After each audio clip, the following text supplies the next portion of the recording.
The sun blazed mercilessly overhead as Rajesh Malhotra, one of the kingdom's wealthiest merchants, stumbled along the dusty village path. His silk robes, once pristine, now clung to his sweat-soaked body. The weight of his gold chains felt like anchors around his neck. Suddenly, his vision blurred. The world spun violently, and he crashed to the ground with a thunderous thud that sent dust clouds spiraling into the air. His ornate turban rolled away, revealing silver hair matted with perspiration. Villagers emerged from their humble dwellings, drawn by the commotion. They formed a cautious circle around the fallen giant, whispering among themselves like leaves rustling in an anxious wind. "It's Rajesh Malhotra," breathed an old woman, clutching her worn shawl. "The curse has finally found him," muttered a blacksmith, his hammer still in his grimy hands. "Look how the mighty fall," sneered a merchant from the crowd. No one moved to help. They stood frozen, watching the billionaire's labored breathing, his face pale as moonlight. His chest rose and fell in desperate gasps, but fear kept them rooted in place. The whispers grew louder. "Cursed, punishment from the gods. Let fate decide." Will anyone step forward to help the fallen giant? From behind a crumbling wall, a small figure watched the scene unfold. Laya, barely 16 with tangled black hair and clothes that were more patches than fabric, had been invisible to the crowd. The villagers called her useless, an orphan who survived on scraps and kindness that came as rarely as rain in drought. Her stomach ached with familiar hunger, and her clay water pot contained the last precious drops she had gathered from the distant well that morning. Any sensible person would guard it jealously. But something stirred deep within her chest as she watched the man suffering. While others whispered of curses and divine punishment, she saw only another human being in pain. "Move aside," she called out, her voice surprisingly strong for someone so small. The crowd parted in shock as the raggedy girl pushed through, clutching her clay pot. Their mockery followed her like shadows. "Look, the street rat thinks she can help. Useless girl, stay in your place." Ignoring their cruel words, Lila knelt beside the fallen billionaire. She tilted her pot carefully, letting precious water trickle between his parched lips. Using her torn dupatta, she created shade over his burning face. The billionaire's eyes fluttered open, focusing on her gentle face with wonder. "You foolish child," the village elder's voice cracked like a whip. "Leave him be. You'll bring misfortune upon us all." The crowd pressed closer, their faces twisted with anger and superstition. A fruit seller grabbed Lila's arm roughly. "That water was meant for the gods, not for this cursed man." "He's being punished for his greed," another voice shouted. "Don't interfere with divine justice." Lila looked up at the sea of hostile faces surrounding her, but her resolve didn't waver. She kept one protective hand on the billionaire's forehead, feeling his fever burn against her palm. "If kindness is a curse," she said quietly, her voice carrying surprising strength, "then let me bear it." Her words hung in the air like a challenge. The crowd murmured uneasily, some stepping back from the power in her simple declaration. "Foolish girl knows nothing of the world," spat an old man. "She'll doom us all with her meddling," warned a woman. But Lila continued to tend to the fallen man, using the last drops of her water to cool his burning skin. She began to hum softly, an old lullaby her mother had sung long ago. In the distance, the sound of approaching hooves grew louder. The billionaire's guards were finally coming. The thunder of horses' hooves grew deafening as a dozen guards in gleaming armor rode into the village square. Their captain, a stern man with a graying beard, dismounted swiftly. "Make way," he bellowed, pushing through the crowd toward his master. As the guards rushed forward with a stretcher, the billionaire's weak hand found Lila's wrist. His grip was surprisingly firm for someone so ill, and his eyes held a desperate intensity. In that moment of contact, Lila felt a strange warmth spread up her arm. She looked down and gasped. There, burned into the billionaire's palm like a brand, was an intricate symbol, a circle intertwined with what looked like a lotus and a flame. The mark seemed to pulse with its own inner light, and where their skin touched, Lila felt an odd, tingling sensation. The symbol was unlike anything she had ever seen, ancient and mysterious, as if it held secrets from another world. "Master Malhotra," the captain cried, lifting his employer onto the stretcher. The billionaire's eyes remained fixed on Lila's face as they carried him away. His lips moved silently, but she couldn't make out the words. Only his grip on her hand lingered in her memory, and the strange symbol burned into her mind. What did that mysterious mark mean? And why had he held on to her so desperately? The crowd's anger turned on Lila the moment the guards disappeared with their master. Rough hands grabbed her empty water pot, and harsh voices rose in condemnation. "Look what you've done," screamed the village elder. "Wasted precious water on a stranger." "That water could have blessed our crops," wailed a farmer. They dragged her to the outskirts of the village, where the other orphans and beggars made their pitiful homes. Her stomach had been empty before. Now it felt like a gnawing beast inside her. As night fell, Lila lay on her bed of straw, staring at the stars through holes in her makeshift shelter. Hunger had become her constant companion, but tonight something else occupied her thoughts, that strange symbol and the desperation in the billionaire's eyes. Sleep finally claimed her, and with it came a dream unlike any other. An old man with kind eyes and a white beard sat by a moonlit river. Water flowed around smooth stones, singing ancient songs. He wore simple robes that seemed to shimmer with starlight.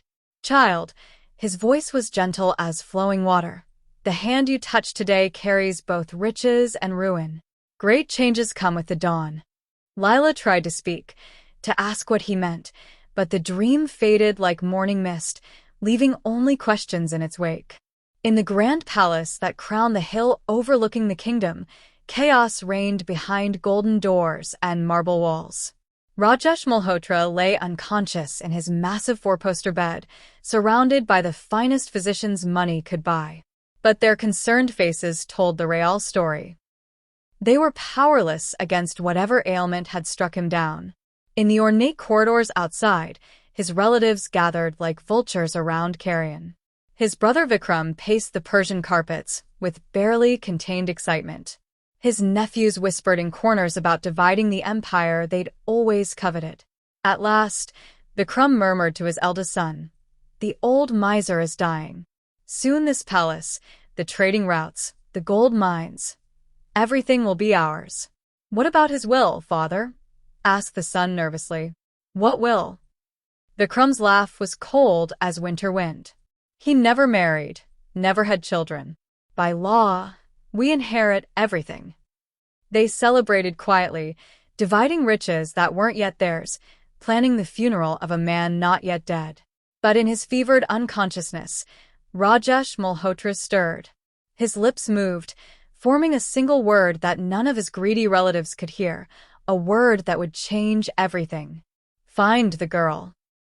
The physicians leaned closer, but the whisper faded into silence, leaving only the sound of labored breathing and the distant plodding of those who waited for death like patient predators. Lila woke to the thunder of hooves outside her shelter. Through the holes in her roof, she saw royal guards in gleaming armor, their horses snorting and stamping in the morning light. "The girl." The captain's voice boomed across the settlement. "Bring me the orphan girl who helped our master." Terror gripped her heart. Had her act of kindness somehow angered the great Rajesh Malhotra? Would she be punished for daring to touch someone so far above her station? Rough hands dragged her from her bed of straw. She stumbled, still wearing the same torn clothes from yesterday, her hair a tangled mess. The other beggars watched in fearful silence as she was hoisted onto a horse behind one of the guards. The palace loomed ahead like a mountain of marble and gold. Lila had never been inside such grandeur. The walls gleamed with precious stones, and every surface seemed to shine with impossible wealth. They brought her to the billionaire's chambers, where he lay pale but conscious in his massive bed. His eyes found hers immediately, and despite his weakness, he smiled. You saved me." His voice was barely a whisper, but it carried the weight of absolute certainty. Lila's knees shook. "I only gave you water, Sahib. Stay," he commanded the guards. She stays in the palace. But what did this powerful man want with a worthless orphan like her? The palace corridors buzzed with whispered outrage. Servants shot Lila disgusted looks as she was led to a small chamber near the servants' quarters. Her torn clothes and unwashed hair marked her as an outsider in this world of silk and gold. Vikram cornered her in the hallway, his face twisted with contempt. "Listen well, street rat. You may have fooled my brother with your pathetic display, but I see through your game."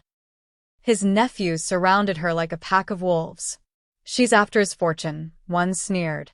Typical beggar's trick: rescue the rich man, then manipulate his gratitude.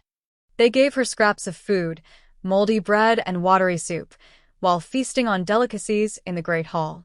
When she walked past, they made exaggerated gestures of disgust, covering their noses and stepping away dramatically. "The stench of the streets follows her," they whispered loud enough for her to hear. But late one evening, as Lila sat alone picking at her meager meal, the old palace cook approached quietly. Her name was Kamala, and her weathered face held unexpected kindness. "Don't let their poison fill your heart, child," Kamala said softly, slipping an extra piece of bread onto Lila's plate. "The rich often envy what they do not have." "What could they possibly envy about me?" Lila asked, bewildered. Kamala's eyes twinkled with ancient wisdom. "Stay strong, Beta. Truth has a way of revealing itself." Sleep came fitfully to Lila in her small chamber adjacent to Rajesh Malhotra's room. The palace felt alien around her, too quiet, too grand, filled with shadows that seemed to watch and whisper. Near midnight, a sound woke her. Not the usual creaking of old wood or distant footsteps of night guards. This was different, stealthy, deliberate. The soft scrape of leather on marble, the whisper of fabric against stone. She pressed her ear to the thin wall separating her room from the billionaire's chambers. Her heart hammered as she heard the gentle click of a door latch, then cautious footsteps inside. Someone was in Rajesh's room. Someone who wasn't supposed to be there. Lila crept to her door, opening it just enough to peer through the crack. A figure in dark clothes moved like liquid shadow toward the billionaire's bed. Moonlight glinted off something metallic in the intruder's hand. A blade. "Guards!" Lila screamed, her voice shattering the midnight silence. "Assassins! Help!" Her cry echoed through the marble corridors like a war horn. The figure at the bedside spun toward her voice, startled. In his haste to escape, something small and metallic clattered to the floor. Heavy boots pounded down the hallway as guards rushed toward the commotion. The assassin leaped through the window, disappearing into the night like smoke. But what he had dropped behind would change everything. Captain Arjun knelt beside the billionaire's bed, holding up the object the assassin had dropped. In the lamplight, it gleamed with familiar engravings, a golden signet ring bearing the family crest of the House of Malhotra. "This belongs to..." The captain's voice faltered. "My nephew," Rajesh whispered weakly from his pillows. "Suresh." Within minutes, guards dragged a protesting Suresh into the chamber. The young man's face was flushed, his hair disheveled as if he'd been roused from sleep. When he saw the ring, his eyes widened with what seemed like genuine shock. "Uncle, I swear by all the gods, I don't know how my ring came to be here." Suresh dropped to his knees, tears streaming down his face. "I lost it days ago. I thought it had fallen in the garden." Vikram pushed into the room, his face a mask of righteous anger. "This is the work of that street girl." He pointed an accusing finger at Lila. "She plants evidence to turn us against each other. Can't you see her game? The orphan seeks to divide our family." Another nephew joined the accusation. "She steals Suresh's ring and stages this attack." Suresh's sobs grew louder. "Please, uncle. You know I would never harm you. We may have had our differences, but your family..." The room filled with competing voices, some defending Suresh, others suspicious of Lila. The guards looked uncertain, unsure who to believe. In the midst of the chaos, Rajesh's weak voice cut through the noise. "Who will the court believe?" Dawn light streamed through the palace windows as an emergency court convened in the Great Hall. Nobles, relatives, and palace officials gathered in their finest robes, their faces grave with the weight of accusation and betrayal. Suresh sat in chains, still weeping, while Lila stood small and frightened between two guards. The evidence, the signet ring, lay on a golden table for all to see. Vikram rose to address the court, his voice resonating with authority. Honorable Assembly, we face a grave deception. This orphan girl has manipulated our beloved Rajesh in his moment of weakness, planting evidence to destroy our family bonds. Murmurs of agreement rippled through the gathering. Who would believe a street beggar over respected nobility? But when they brought Rajesh in on a palanquin, his eyes were clear despite his physical weakness. He studied the faces before him, his brother's calculating expression, his nephew's tears, and Lila's quiet dignity in the face of false accusations. I have known betrayal before, Rajesh said, his voice carrying clearly through the silent hall. It wears many faces, sometimes tears, sometimes smiles. But I have also learned to recognize truth. He looked directly at Lila. I trust her heart more than your gold. This girl saved my life, not once but twice. She has no reason to lie. The nobles shifted uncomfortably. Vikram's jaw clenched with barely contained fury. The girl stays under my protection, Rajesh declared. As for who truly dropped that ring, his unfinished words hung ominously in the air, and his relatives' determination to destroy Lila only grew stronger. To celebrate Rajesh's recovery and to show unity after the assassination attempt, the palace prepared a grand feast. The great dining hall sparkled with crystal chandeliers and gold-trimmed plates. Aromatic dishes filled long tables, fragrant biryanis, succulent roasts, and delicate sweets that looked like jewels. Lila sat at the far end of the table, still uncomfortable in the borrowed silk sari the servants had given her. The rich fabrics felt strange against skin accustomed to rough cloth, and the abundance of food overwhelmed someone who had known hunger as a constant companion. But as the servants began to serve, something felt wrong. The dream by the river flickered in her memory, the old storyteller's warning about riches and ruin. Her pulse quickened with unexplained dread. Wait, she called out just as Rajesh lifted a spoonful of dal to his lips. The hall fell silent. All eyes turned to the orphan girl who dared interrupt the billionaire's meal. Vikram's face darkened with embarrassment and anger. The food, Lila whispered urgently. Something's wrong with the food. Ridiculous, Vikram snapped. Our finest cooks prepared this meal. To prove her wrong, he gestured to a young servant. Taste it. Show this suspicious child that our hospitality is pure. The servant took a generous spoonful of the dal and swallowed. Within moments, his face contorted in agony. He clutched his throat, gasping, then collapsed to the marble floor, foam bubbling from his lips. The poison had found its mark, but who had placed it there? Chaos erupted in the dining hall.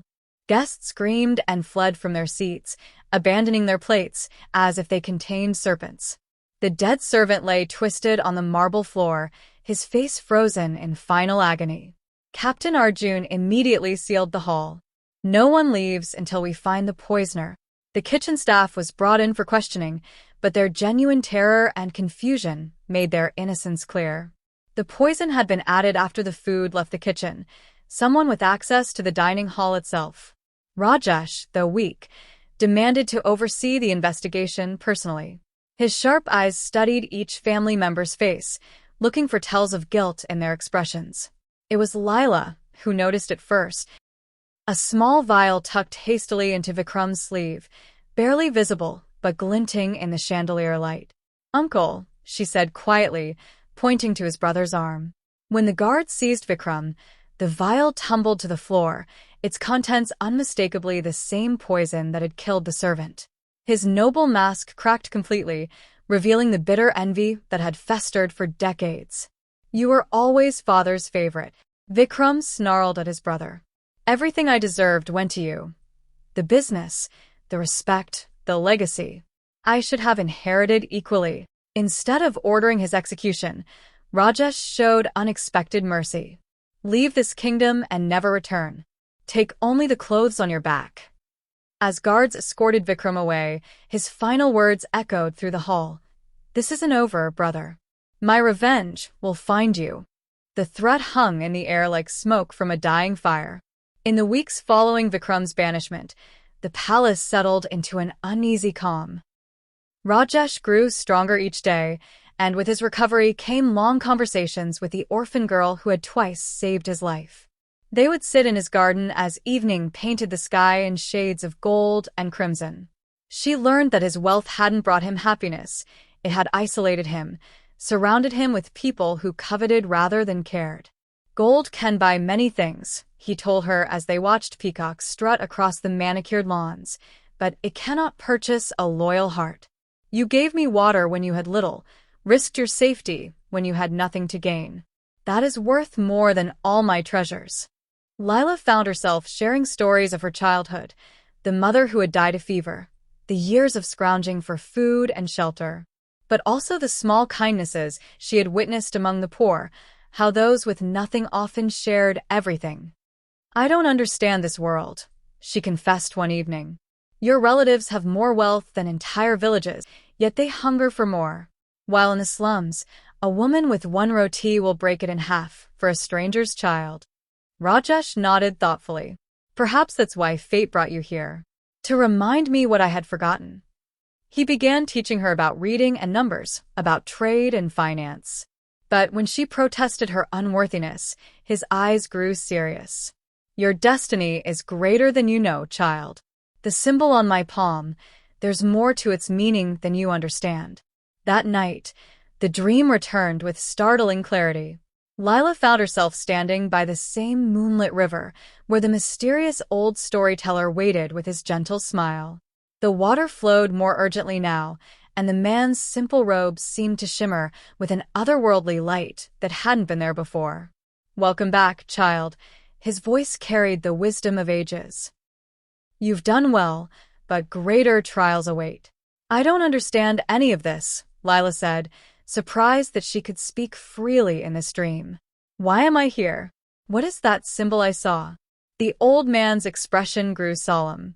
Your blood carries a truth hidden in shadows for 16 years. The mark you witnessed is no mere decoration. It appears only to those destined for great purpose. He pointed to her arm, and Lila looked down in shock. There, glowing faintly against her brown skin, was a birthmark she had never noticed before. It bore an uncanny resemblance to the symbol she had seen burned into Rajesh's palm. What does it mean? She whispered. It means you are not who you believe yourself to be. The servant who died protecting Rajesh Malhotra long ago. The old man's words began to fade as the dream dissolved. Lila woke with her heart racing, staring down at her arm. In the pre-dawn darkness, she could swear she saw the faintest glow of an intricate mark pulsing just beneath her skin.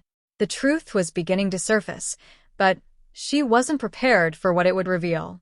Far from the palace, in a mercenary camp hidden among barren hills, Vikram plotted his return. His exile had stripped away his noble clothes and soft living, revealing the ruthless core beneath. Around him gathered the worst kind of men, soldiers without honor who fought only for gold. My brother thinks he's safe in his marble palace, Vikram spat into the campfire, protected by guards and walls. But I know his weakness now. His lieutenant, a scarred man missing 2 fingers, leaned closer. The girl? That street rat has bewitched him completely. He trusts her more than his own blood. She's made him weak, sentimental. Vikram's eyes glowed with malicious intelligence. We'll use that against him. By day, Vikram sent his mercenaries into villages and markets, spreading carefully crafted lies. They whispered in tea shops and grain markets, painting a picture of a once great merchant lord corrupted by dark magic. Rajesh Malhotra has lost his mind, they told anyone who would listen. A beggar girl has cast spells on him. She controls his thoughts, steals his gold, and soon she'll destroy everything our kingdom has built. The rumors spread like wildfire through drought-stricken fields. Common people, already struggling with poor harvests and heavy taxes, found someone to blame for their troubles. Fear mixed with anger as the whispers grew louder. Soon, crowds began gathering outside the palace gates, chanting for the removal of the witch who had corrupted their master. The palace guards watched nervously as the mob grew larger each day. The crowd outside the palace gates swelled to hundreds, their voices rising in an angry chorus. "Send out the witch. Save our lord from her evil." Inside the palace walls, the remaining nobles and council members gathered in emergency session. Fear crept across their faces as they heard the growing roar of the mob.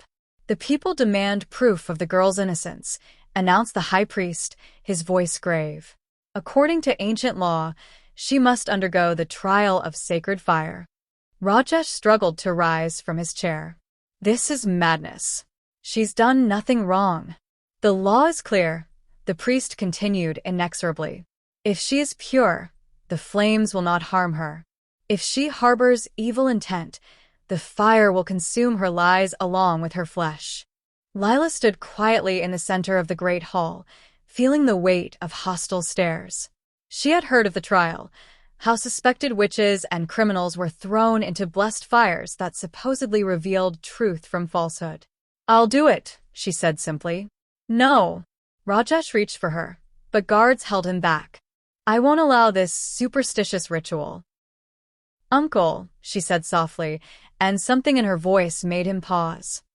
"If this is what it takes to prove my heart is true, then I accept." They led her to the courtyard where a great pyre had been built. The sacred flames leaped high into the evening sky, casting dancing shadows on the surrounding walls. The crowd pressed against the gates, eager to witness divine judgment. As Lila approached the roaring fire, she closed her eyes and stepped forward into the flames.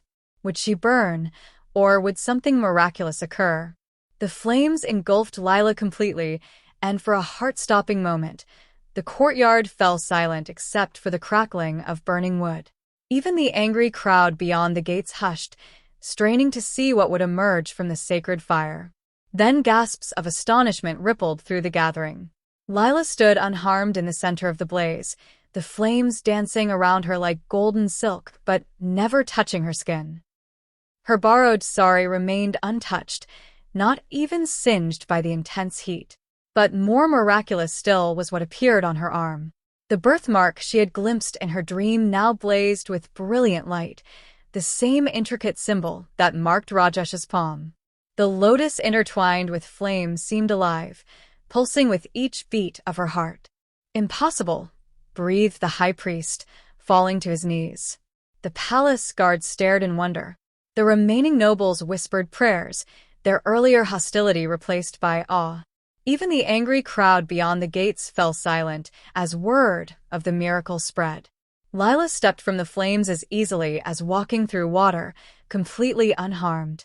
The symbol on her arm gradually dimmed but remained visible, marking her as someone chosen by forces beyond mortal understanding. "The fire has spoken," the high priest declared, his voice carrying across the courtyard. "She bears the mark of divine protection." Rajesh stared at the glowing symbol on her arm, recognition dawning in his eyes. He had seen that mark before, long ago, on someone he had failed to protect. The truth of her lineage was about to be revealed, and it would change everything they thought they knew about the orphan girl. That night, as the palace settled into an uneasy quiet after the miraculous trial, Rajesh summoned Lila to his private study. The room was lined with ledgers and maps, but also with something unexpected, portraits of people she didn't recognize. "Sit, child," he said gently, his voice heavy with long-carried guilt. "It's time you knew the truth." He pointed to a painting of a young man with kind eyes and a familiar symbol embroidered on his uniform. "This was Arjun Kumar, my most trusted bodyguard and friend. 16 years ago, assassins came for me, the first of many attempts on my life." Lila listened intently as Rajesh's story unfolded, each word weighted with regret. "Arjun threw himself between me and the blade. He died saving my life, but in my arrogance and grief, I failed him. His pregnant wife came to me for help after his death, begging for shelter, for work, for anything to support their unborn child. Rajesh's hands trembled as he continued. I turned her away. I was so consumed with building my empire, so afraid that helping her would make me appear weak to my enemies. She died in the streets, giving birth to a daughter she never got to hold. The pieces clicked into place in Lila's mind like a puzzle finally completing itself. The daughter? That daughter was you, Rajesh whispered. The symbol you bear is your father's mark, the seal of loyalty that has passed from guardian to heir for generations. Arjun's family served mine faithfully for centuries. Tears flowed down his weathered cheeks. You are not just an orphan I helped. You are the heir of sacrifice, the daughter of the man who died for me. And I failed you both. The revelation hung between them like a bridge across years of injustice, but their moment of reconciliation was shattered by the sound of splintering wood and shouting voices. Vikram had returned. His mercenaries poured through windows and doorways, overwhelming the palace guards with sheer numbers and brutal efficiency. The clang of steel on steel echoed through the marble halls as defenders fell before the assault. Brother. Vikram's voice boomed as he strode into the study, sword drawn and eyes blazing with triumph. Did you think exile would humble me? Did you imagine I would simply fade away into obscurity? Behind him, his scarred lieutenant dragged a bloodied palace guard. We've secured the building, sir. The remaining guards have surrendered. Rajesh tried to stand, placing himself between Vikram and Lila, but his recent illness had left him weak. This is between us, Vikram. The girl has nothing to do with our family disputes. Nothing to do with it? Vikram laughed coldly. She has everything to do with it. You chose her over your own blood, defended her against your own family. She's turned you into a sentimental fool. The mercenaries bound both Rajesh and Lila with rough ropes, forcing them to their knees in the center of the study. Vikram paced around them like a predator circling wounded prey. I should have killed you both during the feast, he snarled, raising his sword. But now I'll finish what I started. The blade gleamed in the lamplight as Vikram prepared to strike. Their fate balanced on the edge of steel, and there seemed no hope of escape. Even with rough ropes binding her wrists and death hovering inches away, Lila's voice remained steady. She looked up at Vikram and his mercenaries with unflinching eyes. You speak of blood and family, she said clearly, her words carrying through the tense silence. But what good is noble blood when it flows with poison? What value is family when it's built on greed? Several mercenaries shifted uncomfortably, her calm dignity unsettling them more than screams would have. Greed builds no throne, Lila continued, her voice growing stronger. It builds only prisons. You may kill us tonight, but you'll never rule with love or loyalty. Every day you'll wonder which of these men will turn on you for a higher price. Her words struck home. She saw doubt flicker in some of the mercenaries' eyes, men who had followed Vikram for gold but had never considered what kind of master he would make. Your brother offered me wealth and position. She gestured toward Rajesh with her bound hands, but what I treasure most is that he offered them with respect. You offer nothing but fear and death. Which of us would you follow? One mercenary near the back lowered his weapon slightly. Then another. The ripple of uncertainty spread through their ranks like cracks in a dam. Silence. Vikram roared, but his authority was wavering. She bewitches you with pretty words. Remember your gold. But 3 more mercenaries stepped back, and their movement emboldened others. The tide was slowly turning. Could words succeed where swords had failed? Vikram's face contorted with fury as he watched his carefully assembled force begin to waver.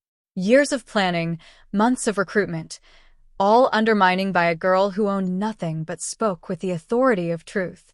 Cowards, he screamed at his faltering mercenaries.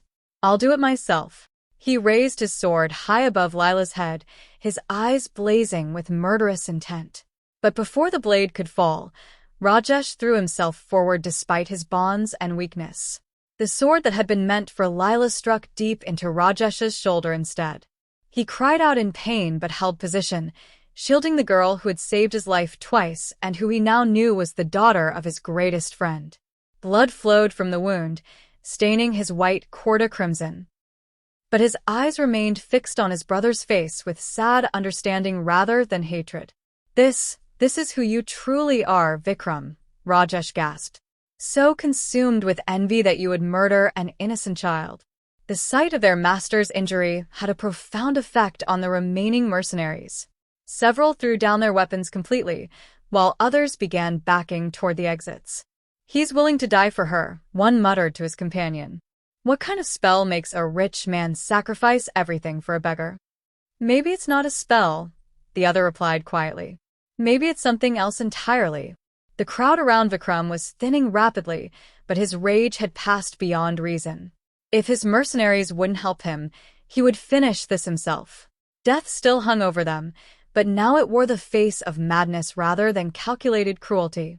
As Vikram raised his sword for a final, killing blow, the study suddenly filled with an impossible light. The temperature dropped as if winter had entered the room, and every flame in the palace flickered, but did not die. The old storyteller from Lila's dreams stepped through the doorway, but now he appeared in the waking world, no longer confined to sleep and visions. His simple robes had been replaced by garments that seemed woven from starlight itself, and his eyes held depths of ancient power. Justice cannot be silenced, he declared, his voice resonating with authority that made the marble walls tremble. Vikram spun toward this new threat, sword still in hand, but his face had gone pale with supernatural dread. Who dares? I am the guardian of the faithful, the figure replied calmly. I watch over those who show kindness in darkness, who choose sacrifice over selfishness.